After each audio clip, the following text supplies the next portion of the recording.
What's up guys, Jim here, back with another video. Today I'm going to show you how to change your key fob battery in a Mercedes.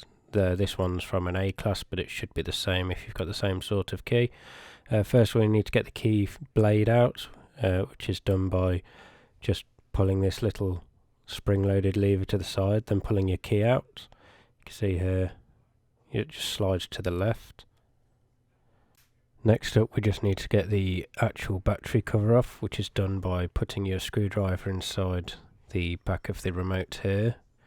If you can see, there's a little plastic flap inside that hole there, which we need to just prise upwards, and the cover should pop straight off. Once that cover's popped up, we can then remove it to expose the battery.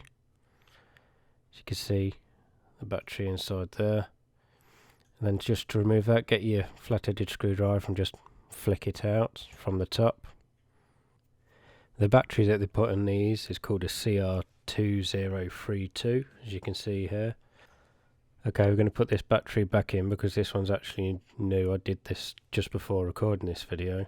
You need to put the battery in with the positive facing upwards or it won't work, and don't try and fit it the way I'm doing here because that's wrong. You need to fit it from the bottom flap first, like so, and push it in at the top or it won't go in. Once that's in, you can then pop your battery cover back on.